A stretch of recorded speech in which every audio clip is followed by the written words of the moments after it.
Hey, hi, how you going? It's your mate Valstride, and today we're doing things a bit differently because I had the opportunity to sit down with the Pal Professor and talk all things Endgame. So strap in because we're talking raids, balance, tower bosses, you name it. Let's check it out. Pal Professor, welcome to the channel. This has been something I've wanted to do for a long time now, so I'm excited to finally get a chance to have you on and pick your brain about Palworld. But I gotta ask you one question first, starting with the hard questions. What is your favorite Pal, mate? That's a really tough one. I did have to consider a while for picking it for the poll, but I had to go German-side Ignis just because of the history with the PAL. Very big PAL, very fun PAL. Yeah, So yeah, yeah, yeah. German-side Ignis, but very tough to pick. There were That some runner-ups with Ragnarok and stuff like that. Yeah, nice. That is a solid choice. That might be the best combat pal in the game, I reckon. Hard to say. Hard to say. It's definitely a close call. But I just had to ask because if you'd have picked something weird like Oma Skull, then we might have had to end this conversation early. So that was a good choice. But today I just want to mostly focus on a general overview of the current state of the end game, and I figured you'd be one of the best people to talk to about this, and we can just kind of chat about it and maybe discuss some direction that we'd like to see the game go in moving forward. So are you ready for this? Absolutely. All right, let's do it. Let me start with the topic about the end game. I see a lot of conversation online from people who are mentioning that the end game feels a bit too hard for them, and I have a little bit of pushback on that because I personally am of the opinion that games should be hard or at least have some content that is more for the hardcore grinders. It shouldn't just be everything fed to you. I like some of it being challenging, but at the same time, with some of the end game in Power World, it feels like it's not just hard. It's just a matter of it's too time consuming. So I feel like there is a little bit of a difference there. How do you feel about it? I will agree with the like time consuming versus difficulty. Like there's a topic that comes up pretty often in these let's say internet arguments that you will see online with the Palworld endgame. Mhm. So there's the grind versus endgame stuff, like how hard it is, but you also have this the difficulty for Pocket Pair themselves. They developed a game that appeals to a very broad Mm. like amount of players. You have players who just want to collect pals, who want to do base building. You got like Call of Duty people who want to run and gun. Mhm. So it can be quite difficult for Pocket Pair to balance a end game difficulty to this. Like you got these very casual creature collector players versus these sweaty min maxing gobfin running rocket launching people. So just there, it's quite difficult to balance. Then we have these difficulty settings available in the game to us to make this a sort of non-issue. But Mhm. that doesn't really solve the grinding issue with the drop rates and stuff. So yeah, it can be like for how difficult it is. The oil rig is probably a bit more difficult if you want to like kill everything and stuff like that, compared to like raids where you can just breed like 100 pals. It doesn't matter if you die. You can just stand at the pal box and swap pals around forever. Yeah, you can keep Um, spamming them out. Yeah, no, I definitely feel you with the challenge of balancing all the different audiences, and I think that I actually agree with the point you said there about the level 60 oil rig. I personally think the level 60 oil rig and even the tower bosses are, in the traditional sense of the word, harder than the end game raid because they actually require a little more action input from the player. Like raids, to me, it feels like 95% of the work you're doing there is more about the preparation, just getting all the pals bred with the correct passives and stuff like that. And there is a planning element to that, right? Like you have to go and figure out what the best builds are going to be. But with internet resources and stuff like that, it just becomes like a matter of time. So I feel like those other features, like the oil rig, they more have like they require some motor skills from the player. They require a little bit of resource management or micromanagement, but I'd like to see content lean a little more in that direction moving forward. Do you feel the same about the difference between the three kind of end game contents? yeah, kind of. Like I tried to divide them into the parts where you have like the oil rig. It can be a difficult, but it can also be a bit of like a slog to just stand in a tent or behind a pillar for 2 or 3 minutes shooting missiles at the chopper. Mm, Right, that yeah. is not super difficult compared to if you're trying to storm the oil rig in a more traditional gameplay sense. You got your pals and your guns. and you're just running, shooting all these crushers and knocklims and stuff like that. That way you can get like overwhelmed by quite a lot of NPCs. You got them sneaking up behind you. You got to use cover, stuns from the rocket launcher. Like that can be difficult. Yep. But since the NPCs just don't drop any loot and they are that tanky, like personally, I just skip all of them. And then, as you said, it's more the motor skills of like, can you do the grapple parkour stuff? Hmm. So that can be quite difficult. Then the tower bosses, like it depends. You can say like they can be difficult, but you could also just watch a Knocklim solo every single tower boss, and you just hide behind a pillar. So you Yeah. can over prep for it to an extent. And then you have, as you said, raids where you can just like send out your pals and fly away, or just accept death just a bunch of times. Yeah. So it can be very difficult if you want to do it the proper way, but if you do the like cheesy stuff, it can be very easy as well. Yeah, no, I definitely agreed with all that. Well, if speaking of raids, then like what do you think? I mean, let's start with the raids, and then let's move on to some of the other things as well, and give our thoughts on those. But what do you feel like they could do to improve raids? I just really feel like there needs to be some kind of paradigm shift away from the just prepare all your pals to start giving more or demanding more of the player. Yeah, it's the thing you said before as well with all the prep leading up to the fight, because like for me, I love a good grind, like World of Warcraft player and stuff like that. When they released the Libro raid, I spent like that weekend just farming jet dragons, blasamuts, German-tide Ignises, just prepping for this raid. Probably like 3 days of prepping, and then the fight was over in like 4 minutes, Yeah. and then you're done. Then you're like put the game down. So probably like 12 hours or something gameplay to prep for this 4 minute fight, and I wasn't upset about it because for me, as long as the grind is fun, I Right. found the Right. grind to be pretty fun. But I spent most of that grind actually catching paths. I wasn't breeding too much then, just breeding during like the Rio era, maybe more, just a single egg incubator, one egg at a time breeding. That wasn't a super fun grind to me. Yeah. Bit of a So I breeding don't really simulator. mind the grind, but for me, like the whole prepping for raids is more, you're manually feeding on the pals. If you want to switch which boss you're fighting between Rio and a Xenolod, you got to swap the skills around probably. Um, so stuff like that could do some quality of life stuff for me. So I don't mind the grind super much. Like, sure, you could reduce the condensing required from like, what is it, 4, 16, 32, 64 to be Mhm. like 4, 4, 8, 16, 32 or something, just to reduce the overall grind. Yeah. Yeah. But as long as the grind is fun, I don't really mind doing the grind itself. Yeah.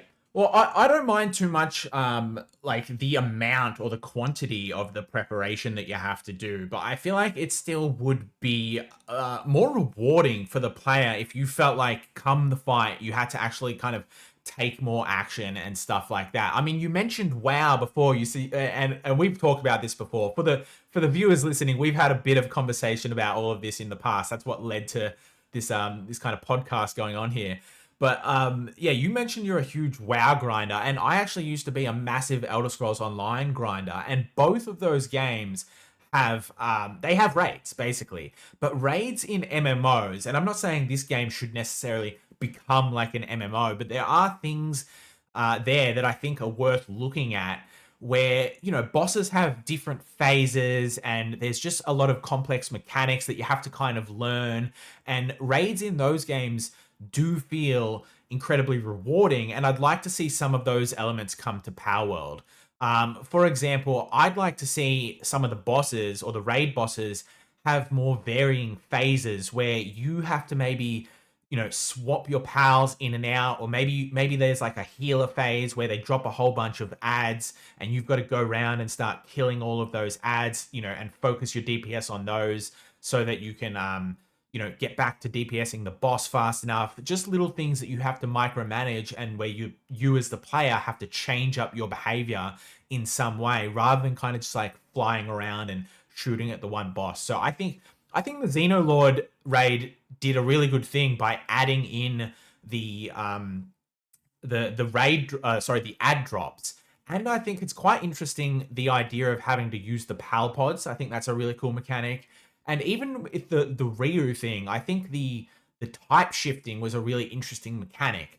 But it's those kinds of things that I'd just like to see them further develop on and, go more in that direction and just keep adding layers of complexity like that. Do you have any ideas there or thoughts that, things you'd want to see them do? I don't really know because I think I would be a terrible like game designer and game developer. I'm a game enjoyer, you know. I go Yeah, into yeah. the raids and I see them for the first time and I get like amazed by what the developers have done. I was like, oh, that's a really cool mechanic and it's very creative. So like with as you mentioned the Xenoloord fight, I had a really stupid smile on my face when the ads started spawning, you know, the waves of the comets, and Yeah. they got more and more. And I wasn't really clearing them out the first time. I was mostly focusing the boss. So by the time the like second and third comet came, there was still Xenovaders running around. So there was I mean I felt like there was like 50 different pals running around. It really felt fun. Um, a lot of chaos, which I really like. That's my favorite part of the raids. It's just a bunch of chaos. You know, pals getting stuck on cliffs, falling through the floor, like all this gimmicky, clunky chaos stuff that happens. You got like at that time, you probably had like 15 Xenovaders jumping into the sky to hit you with a claw at the same time. As maybe you had like a satellite bit following you from Xenoloord himself, as well as like random comets and beam slicers from the Xenoguards. I just find all of that extremely fun. Yeah. So as you said, like those kind of mechanics, very fun. And I really like what you said about that healing phase thing. Like if the boss spawn pals that heal it, and you need to kill them quickly, Hmm. because that's something I always enjoyed in the tower boss fight with Saya and Celine on hard mode. When she spawns her ads, it's this little burst phase you need to do, Yeah. where you just need to kill them as quickly as possible. And that's something I like planning for in a raid. Like, okay, now he's at 80% health. Soon he's gonna summon the ads. I need to recharge all my shields and reload my rockets and be ready. Like, that's the kind of mechanic that's really fun as well. Yeah, for sure. I mean, the other part of it too is, I guess there's a bit of like how many of the raid bosses, at least the latest two, they're both dragon types. So hopefully in the future we get more varying types of bosses that will demand different pals become the meta for clearing those bosses out, because at the moment it feels like like pals like Shadowbeak, I guess, are fan favorites, but they're just at a massive disadvantage by being dark types, so it's hard for them to clear the end game bosses. Do you look forward to, I guess, the meta shifting up in some interesting ways with new bosses being released down the track? Yeah, I mean, I would have no problem at all if Pocket Pair said tomorrow, like, "Oh yeah, we're just gonna release some like placeholder bosses for you to fight. Like, here's a level 60 Vixie, here's a level 60 like Serpent or whatever, just so Yeah, you yeah. can fight like a boss of every element to actually bring." Because I have some pals, like as you mentioned, the Shadow Beaks and stuff like that, that they don't really get to show their true potential. They don't have a target right now to fight. I think Orsurk falls a bit into that category for me. I got my Yeah, yeah. Orsurks ready with the Polycara Uno and everything. I want to see that really, like, I want to see the light show. You know, thunderstorms going off everywhere, Mhm. and that hasn't really happened. So, just like I really want different elements of, as you mentioned, we have the dragon and the dragon raid boss, and then we have dark, dark, and I think like I almost count Björn as like semi-dark because he uses like 5 dark attacks as well. Yeah, yeah. Um, so just more of a, I find like the last tower bosses is pretty much you're using like Airblade, Beam Slicer, Blast Cannon, and maybe Flame Funnel. Like, um, yeah, some more varying elements. So as I said, yeah, I wouldn't mind if they made like just template bosses, so I had an excuse to bring my pals to a fight. Yeah, just to give it a little more variety. And I do know through our previous conversations that you had one amazing idea that I, as a massive building fan, absolutely love. And that was the potential to introduce or give more of a role to building within the raid. Now, I do appreciate your point you said earlier about the developer, being limited within their scope. These guys were just an indie developer. Their game blew up way larger than they probably ever anticipated.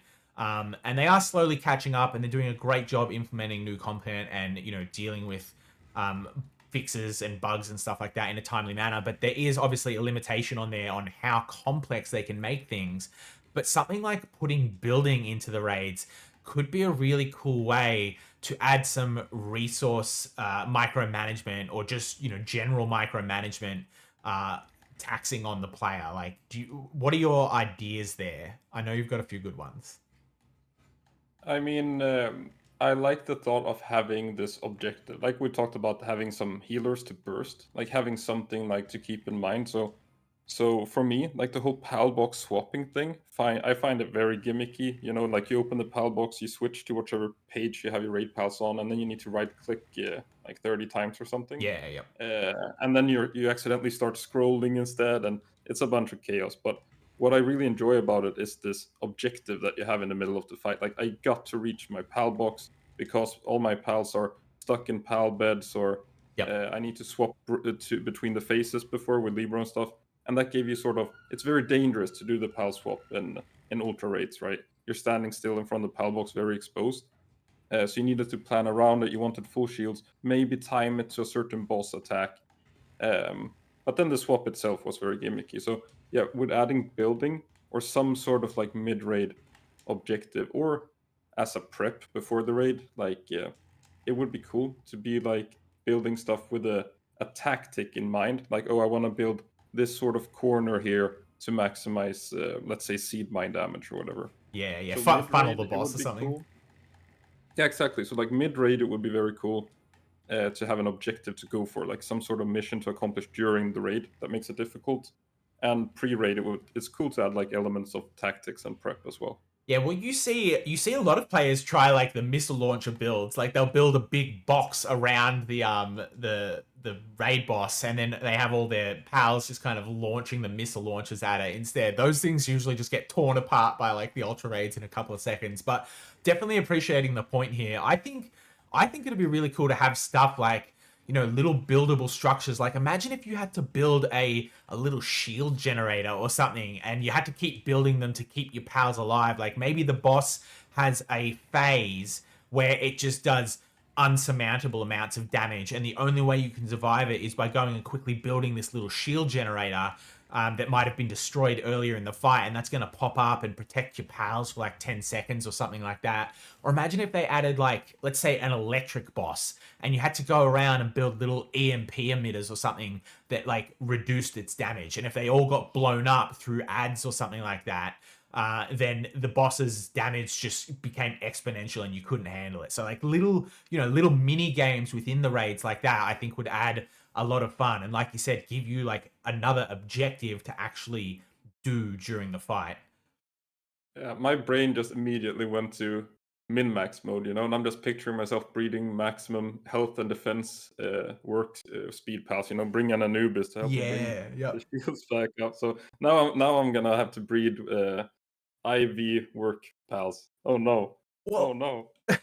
well, that's the other really cool thing about that is you mix up the meta. Like you throw, that would actually make, like you said, build pals. That could potentially be important to have a few of those scattered throughout your raid team. It wouldn't just be like, all right, Yeah, let's no, I love it. let's slam 50, or sorry, let's slam 15 of the best single combat pal for this. You might have to like find the balance. I know like the Rios are pretty good with that because you do have to, chuck in a couple of Rios for the power rescuing and stuff like that. So I think like the more of that, the more interesting it'll become.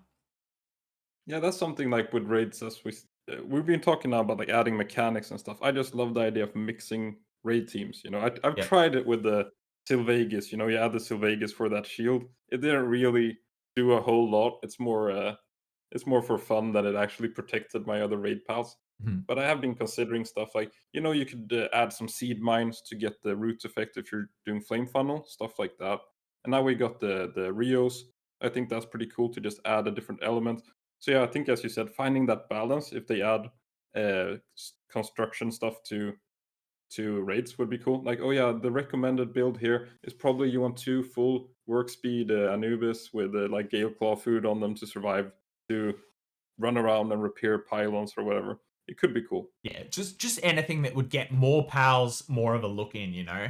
I mean, let's move on to the tower bosses though, because I think you're probably the first person who pointed this out, is the new meta of the cycle switching. Uh, I wanted to ask you, how do you feel about that new meta? Because on the one hand, I like that it's an action that the player has to do. They kind of have to manage or micromanage doing damage between the switches and then switching the pals and keeping them on a good cycle. So that's kind of interesting and adds, something in its own respect. But I also kind of miss the fact that the tower boss fights were about, here's me and my pal versus you and your pal, and you would, you bring your goblins for player damage, or you might bring your booster pals to boost your pals damage. So I kind of miss that aspect of it, but I think there's pros and cons about both. How do you feel about that new pal cycle meta? I think it's gonna be a little bit better when you're leveling overall, since you're missing out on the Serenity stuff and like cycling. I've been doing a little bit of it myself on a fresh save. Like when you do get to that point around level 40, if you just catch 5 Shadow Beaks Mhm. and you cycle between Divine Disasters, it just destroys everything at that point on the game. Like it's super strong compared to what you used to do. So just having like Divine Disaster on repeat with 5 Shadow Beaks at level 40, I think that's an incredible power spike or buff for that phase of the game. Mhm. But then like ultra late game, uh, oftentimes just saddling up on a pal means that you die, and it's a little bit similar with the swapping. Every time you swap pal, you're a little bit slow, and the aggro for the boss resets, and you're standing right next to your pal. So I think it's a little bit difficult to execute just with like maintaining dodging and shields and stuff like that. And then you have the downtime, you're not shooting, which has been like a discussion as well. Like player damage is so incredibly strong. I think any sort of downtime, just swapping pals, is gonna hurt a lot. So it's become this sort of like, if the skill is completely broken, like Holy Burst against Marcus or Victor, then swapping is really good. But those tower bosses haven't really scaled into level 60, so Yeah. it doesn't really matter if you're using like the most optimal build anyway. Mhm. And then versus Bjorn, I haven't really found a switching meta to be super worth running. I think just keeping on with, as you said, having this one pal and the Gobfins, just because there's no skill that is super broken against Bjorn. It's like Flame Funnel is good, but there's nothing like Beam Slicer, Blast Cannon, or Holy Burst against Victor or Saya broken. Yeah, because Holy So Burst nothing really doesn't. worth spamming. Yeah, Holy Burst doesn't hit Bastigor in full, right? That's the main reason there. Yeah. Yeah, you can if you mount up and put it off center, it can hit quite hard. But Mm. most of the time, I found that you only got that one single hit, and then it's not a super impressive skill. Then just like if you do some player positioning correctly with Rock Burst and Airblade, they did a lot more damage.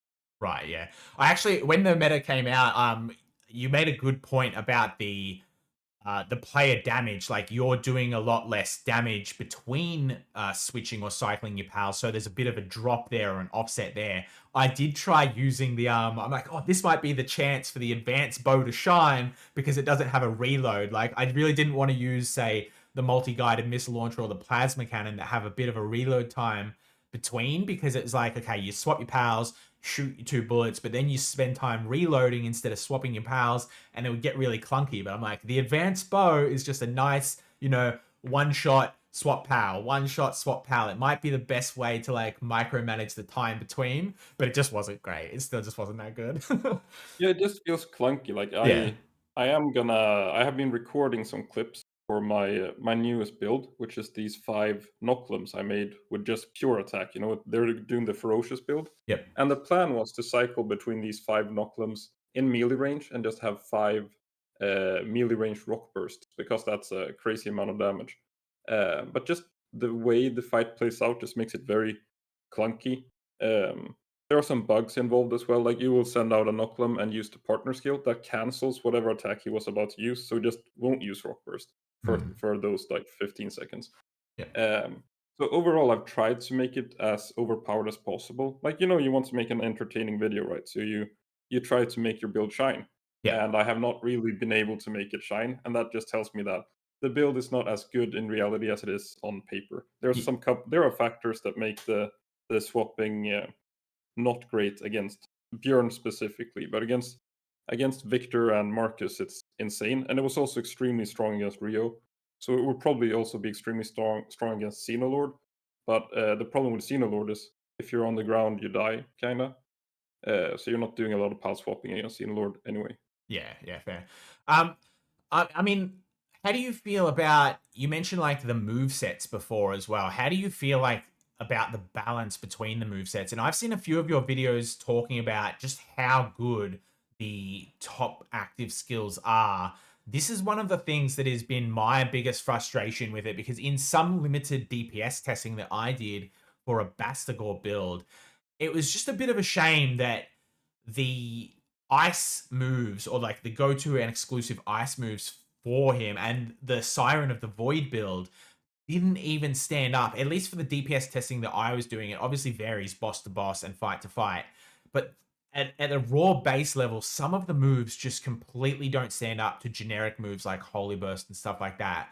And I'd love to see a lot more balance come to some of those other moves, so that you know, like if you're using an ice pal, you want it to be focused around ice moves. You don't just want to go slap on the same three generic moves because they're just always the best in the game. At least that's my thoughts about it. Do you disagree, or is that something you'd want to see as well? And how do you think they could better balance that kind of a thing? So returning to the thing about like I don't really know how to like balance and develop games this way, because I agree with you. This element passives, like there's no real reason to use them, which is a shame. It would be nice if you had more reason to use like Siren of the Void, stuff like that. But I also really like mixing skills, running stuff like Seed Mine and Flame Funnel, or Wall Splash and Thunderstorm. Hmm. Uh, One of my favorite builds is something like Anubis that gets close with his exclusive skill and then does a Rock Burst or Air Blade. So I really like the aggregates that skills have as well, like rooting, burning, poison. Those are Yep. all the aggregates. Yep. So I think I am very torn on it. I did make all my Bastigors with Siren of the Void at first, made 13 Bastigors, Siren of the Void, and then I made like 10 new ones with Musclehead instead, Yeah. Yeah. because I wanted to use the best. When I did the raid army comparison video, I did the 4 different raid armies against Xenolord. I didn't want to use an suboptimal build. Mhm. Um, It's but I am torn. I don't really know what I want actually for the balance there. it's crazy how much difference there is by just finding the move sets, like you said, that kind of synergize better together. So like the aggregates are a great example, and I do think it is cool to have mechanics like that available. And I noticed this with Airblade as well. So like Airblade obviously has pretty good DPS on its own, but the reason I found it was so good, at least when paired with Holy Burst, is just because the cooldown, or sorry, the animation time on Airblade is, it's basically non-existent. So like I started with a build of, I think it was like Diamond Rain.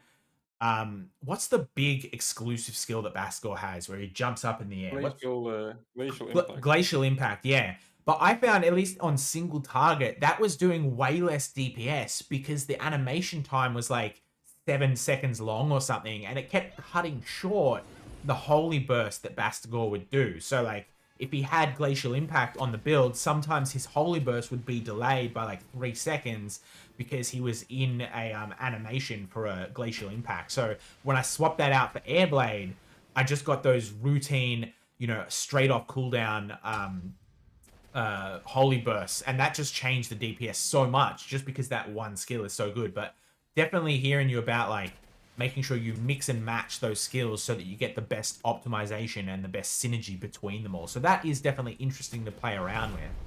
I don't Yeah, know. it's something I don't really know if it is as viable as I want it to be. You know what I mean? Like I'm Hmm. kind of forcing the build because it's fun. Yeah. So I don't know. Like maybe Anubis would do better damage with like the exact same skills: Rock Burst, Air Blade, and instead of having like Ground Smash or whatever, you would do Flame Funnel or another like actually high DPS skill.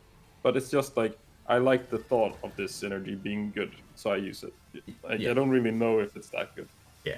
Uh, Well, I mean that's the case in so many. I think so many people just love trying like new stuff. Everyone wants to find, the new unique strategy. I play like a lot of card games. I don't know if you ever heard of the card game Magic the Gathering, but I'm absolutely a massive yeah, yeah. a massive fan of that. But the whole thing is just like you want to find your deck that's the new special snowflake deck that's just yours. Everyone's always looking for that. So I definitely get that excitement of like, trying to just find the cool new synergistic build. Like how do you feel though if they what can they do about this? What if they buffed stab damage or something like that? Like, do you think stab damage could do with a buff, or maybe just some tweaking there so that it gave you more incentive to want to use, moves for specific pals? Yeah, I'm just gonna go back real quick because I don't really think I answered you on the rebalancing of skills. Sure. Yep. I think I went on a bit of a tangent there. That I do want them to do a balance patch for the skills, like at any point. But I've been expecting one since Bellanor Libro was released. Like, I was like, oh, Seed Mine is overpowered. They're gonna nerf this any day now, you know. Mhm. And then they never did. They released Holy Burst. I discovered Holy Burst during this random Shadowbeak fight, and I was like, "Oh, this is super overpowered. I'm gonna breed it onto a raid army. I hope they don't nerf it before my raid army is done." And that was probably 8 months ago or something. Uh, but like, I would do want them to buff a lot of skills. I don't really mind skills being good. I mind the skills that are terrible. Like we have these cool dark laser skills, the lightning bolt skill, and all those. Mhm. And it's just like how much less damage they're doing. It's not like, oh, holy burst is better. It's doing like 5 or 10 or like 20% more. It's like these attacks are doing 10% the damage of holy burst. It's not even close, and even airblade and stuff like that. Mm. So some Yeah. of them are just way too terrible. It's not like I don't mind holy because let's say they remove holy burst tomorrow, and how are people gonna kill Xenoloord Ultra? I don't think people can if they remove holy burst tomorrow. There's no other skill in the game that will make up for that amount of firepower. Mhm. Yeah, no, I definitely agree with that. Like, I don't necessarily want them to nerf things, but you want them to. I just want there to be more viable stuff, you know. So I Yeah, definitely exactly. agree. I'd rather more stuff come up to the plate than have everything else go down, or necessarily be meeting in the middle. I just think like the more stuff that is viable, the more interesting the game becomes.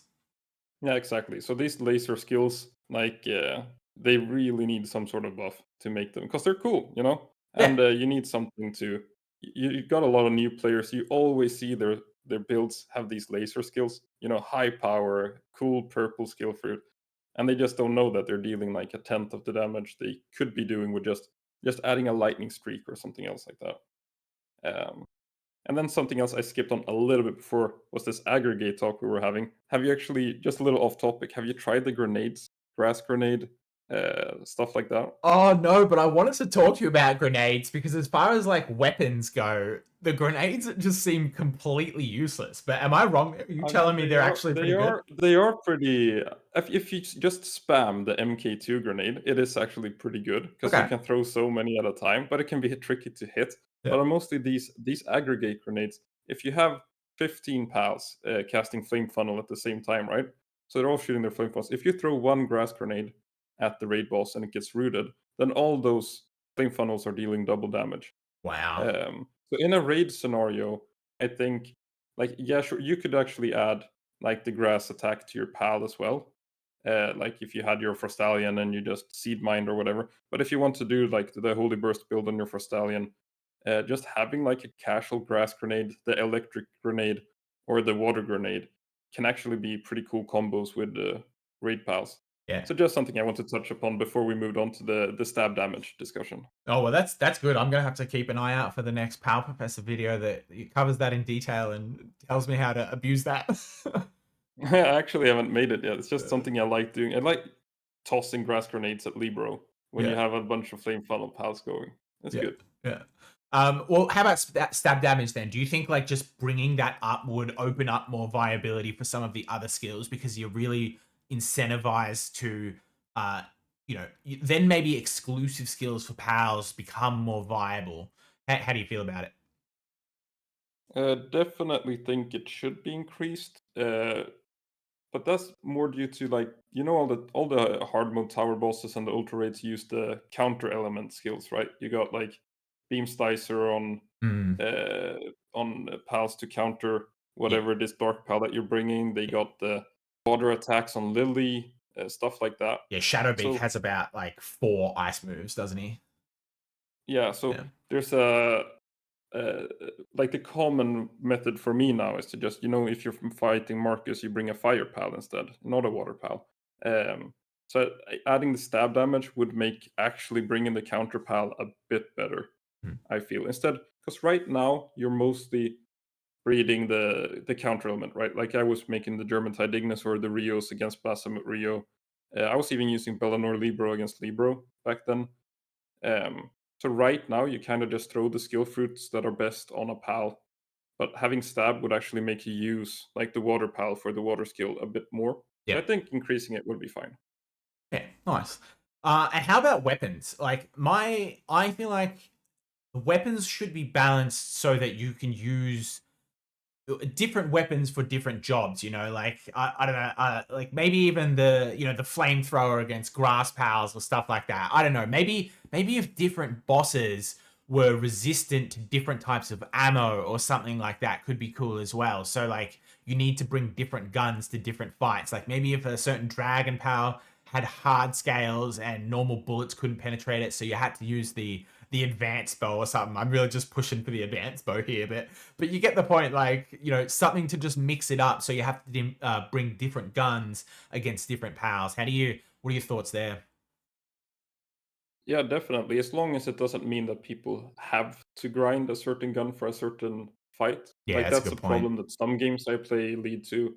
That they make, let's say, a dragon in a fantasy game, and then you gotta get the shield that blocks dragon fire, right? So then you gotta do that part, and that kind of removes the builds that you could Some potentially do. options. Yeah, yeah, it removes Yeah, options. so I like it when you have something that is super overpowered versus a boss. Everything else works, right? But this weapon is super overpowered. So when a person goes online to read a guide, like it's almost a gimmick how good this thing is against this boss, but you probably wouldn't find it on your first playthrough yourself.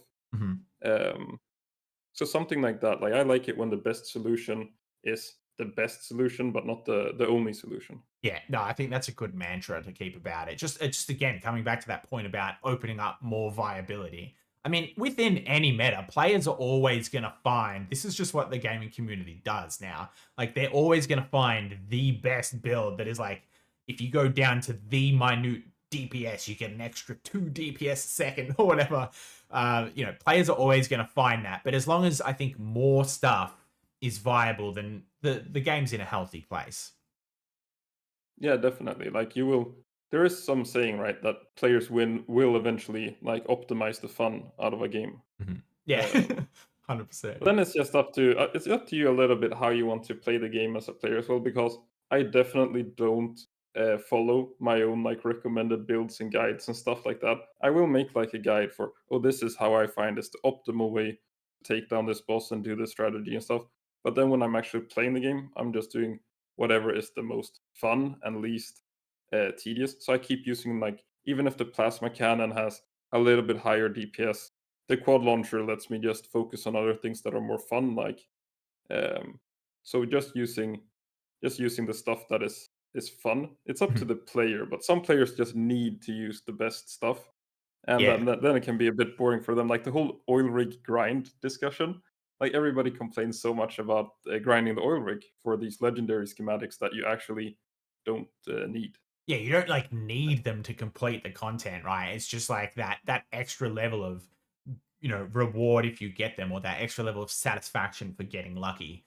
Um, I do think it's cool to have, like, super rare stuff like that, though, because it gives you something to seek out continuously. If everything just came to you easily, you'd just be bored with the game, like, within minutes, or, within a little bit. So stuff like that can add longevity, but like you said, as long as players don't feel like they absolutely need it or they just can't partake, then that's when it can maybe cause problems. Yeah, a little bit like before the Palpod strategy was really a thing. Like that was my feeling with Xenon Lord Ultra a little bit. Like instead of having this like the best solution is the best, it felt like the best solution was the only solution. Like it was very difficult to kill Xenon Lord Ultra with anything but the most optimal playstyle and pals and loadouts and everything. There was a very specific set way to do that boss at that time, in my opinion. All right, pal professor. Well, thank you for your time. This has been absolutely amazing. Definitely keen to see all of your videos covering all of the meta balance changes that we've talked about. Is there anything else you want to say before we go? No, I think we covered a lot of stuff. Maybe a very broad endgame discussion, a little bit of leveling as well. I also thought it was very fun to do this Absolutely. sort of Is this podcasting. is this the first Palworld podcast that has ever existed. I don't think I've seen any others before. Are we the first for this? I can't make any sort of claim to that really, since I almost never consume any sort of content really. I just Mm. watched the Twitch streams for the drops, and I only think I did that for one of the drops back last summer. I got Yeah. my Sailor Wyvern, and then I watched your video on the dungeon glitch, how to get the Chromite to respawn. All right. Yeah. Yeah. Uh, and I think I watched like this. I watched like a few of the Chinese videos back when Eleanor Libero released. They had a couple of crazy kills with using the shotgun Oh, that's cool. Yeah. to player damage only. But other than that, I don't think I watched a whole lot of content related to Palworld. So I actually don't know. Maybe there's been Mm. some podcast style things, but Well, I don't know. I'm gonna make the claim anyway, and if someone else has done it, they can come find us and yell at us. Burden of proof is on them to disprove us. This is the first, number one, the Yeah. biggest. Number one, the biggest, the best. We've got the one and only Pal Professor here, right? You are the Can we OG. add the You've been, official? yeah, yeah. Can we add the official Palworld podcast, or is that too far? Oh, I think Bucky might come after us. Unless next episode we'll get Bucky on. Maybe he's watching Uh, this, and he'll be interested.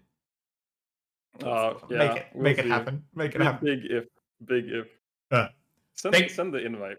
Yeah, send the invite. I'll link it in his Discord. I actually when the trading first came out, I messaged him, right? I'm taking credit for this and I want everyone to know. There was the trading had first launched and I messaged him and was like, "Can we please get a section in the Discord that is dedicated for trading so that people, are less incentivized to go pay for pals because there's a common place where people can go for giveaways." And he didn't respond to me at all. But like 30 minutes after I sent him the message, it was up there in the Discord, and I was like, "All right, I'm taking the credit for that one."